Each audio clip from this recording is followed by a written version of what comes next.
पुष्टिवर्धनम उर्वारुक बंधनान मृत्युर्मोक्षयमामृतात् कालहर दुःखहर दारिद्र्यहर कष्टहर रोगहर हर हर महादेव। गेले 14-15 वर्ष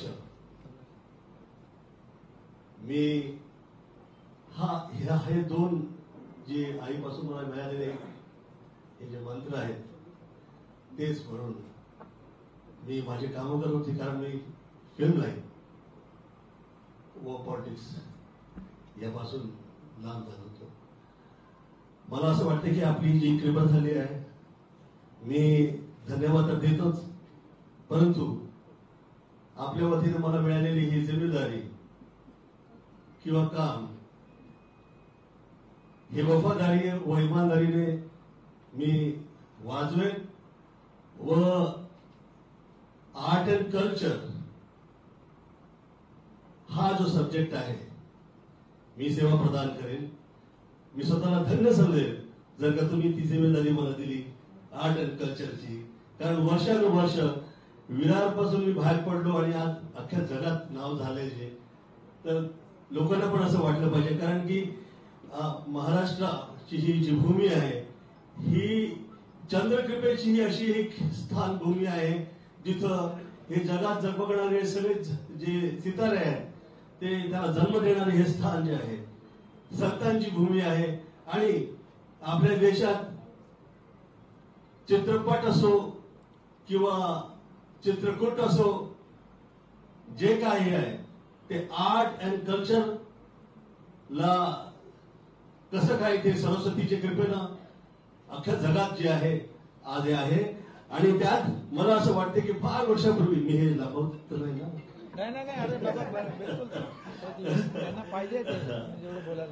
मला असं वाटतं की मी फार वर्षापूर्वी 10 मिनिटाची स्पीच दक्षिण बद्दल दिली होती।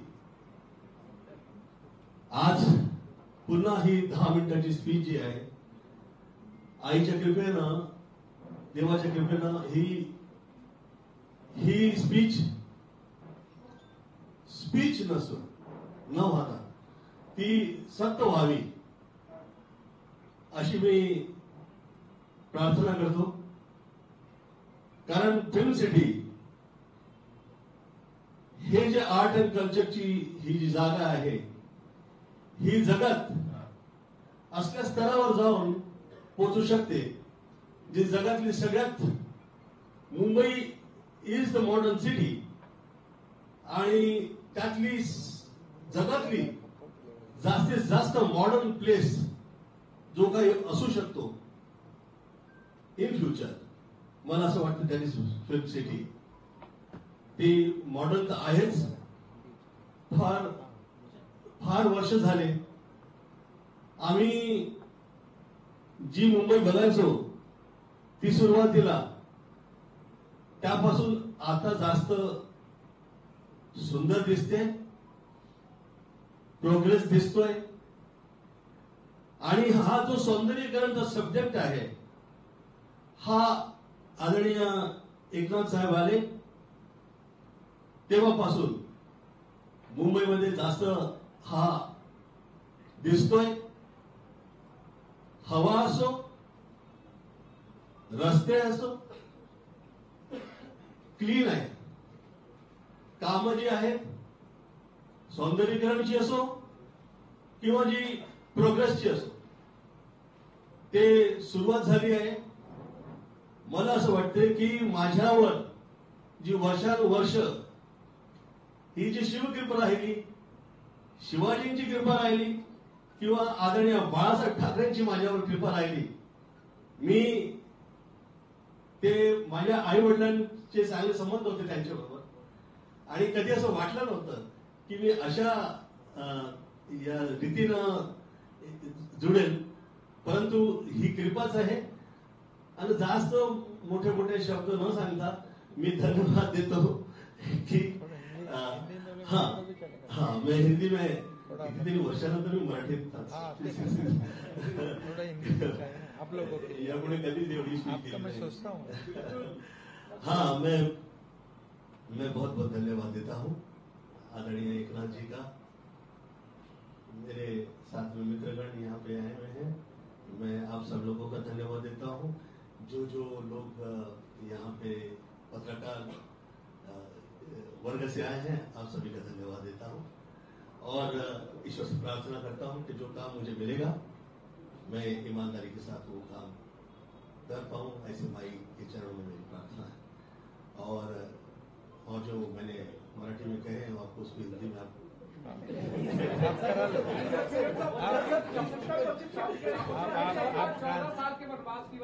जी, मैं ये कह रहा हूँ कि मैं 2004 से 9 तक में था, फिर मतलब के पॉलिटिक्स में 4 से 9 था और वो 14वीं लोकसभा थी। ये कमाल का इत्तेफाक है, इत्तेफाक ये सत्य है, सच का ये 14वीं लोकसभा थी। उसके 14 वर्ष बाद मैं आज पुनः मैं आया हूँ इस जगह पे।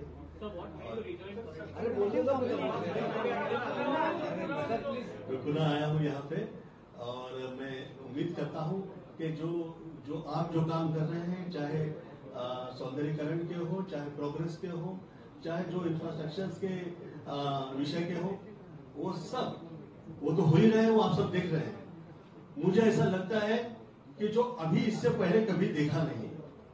जैसे मैं उदाहरण कहूँ, ईश्वर से डर के उदाहरण देना चाहूंगा, क्योंकि जिस वक्त हम प्रार्थना कर रहे होते हैं तो यही प्रार्थना होती है कि किसी की दृष्टि न लगे कि ये जो शहर में जो हम लोग कल्पना किया करते थे, वो कल्पना का सत्य और कई शहर लेके बैठ गए। मुझे ऐसा लगता है प्रेरणा तो सब मुंबई से मिली है, और जो प्रेरणा मिली, जो आर्ट एंड कल्चर की हो, चाहे वो सितारों की और वो चांद की हो, वो जो सपना हम देखा करते थे, मुझे ऐसा लगा कि आदरणीय एकनाथ जी के साथ हम लोग वो पूरा कर सकते हैं, वो सपना साकार हो सकता है। और जो फिल्म सिटी है वो विश्व में, वर्ल्ड की जो मॉडर्न सिटी है वो ऐसी तैयार हो सकती है। मैं वो शुभेच्छा करता हूं कि जो माया नगरी से हम लोग जुड़े हैं और जो आगे निकले हैं और पूरी दुनिया में इज्जत मिली है, उसके साथ हम ईमानदारी से पेश आए। ये ईश्वर से प्रार्थना है, दुआ है, आप जो कहिए। सर, लोकसभा निवडणूक लढणार का? लोकसभा निवडणूक तुम्ही लढणार का? मराठीत सांगा, लोकसभा निवडणूक तुम्ही लढणार का? मी ते काय सगळं विचार मी माझ्यावर ठेवत नाही। मी ते सगळं बघून घेतलं मी। उत्तर पश्चिम लोकसभा सीएम साहेबांना बोलू द्या, त्याच्यानंतर प्रश्न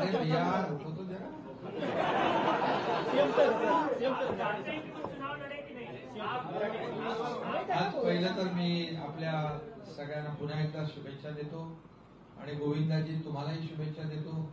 आज आपण मला भेटल्यानंतर सांगितलं त्यांनी की मुंबई बदलतीये, मुंबई आता चांगली वाटायला लागली आहे, मुंबई सुंदर होतीये, रस्ते होत आहेत, पूल होत आहेत, मेट्रोचं काम सुरू आहे, सगळं जे बंद पडलं होतं ते सुरू झालेलं आहे असं मला ते आता येताना गाडीमध्ये म्हणाले। मला याच्या अगोदर भेटले तेव्हाही म्हणाले की काम सुरू आहे, एक पॉझिटिव्हिटी आहे, एक प्रॉस्पेरिटी आपल्याला इथे सगळीकडे पाहायला मिळते आणि एक सगळं जे काही मुंबईकरांना अपेक्षित आहे ते काम सुरू आहे। पोल्युशन कमी होतंय, ते सगळं त्यांना आकडे बिकडे मला त्यांनी सांगितले, इतना था इतना कम हो गया, बोले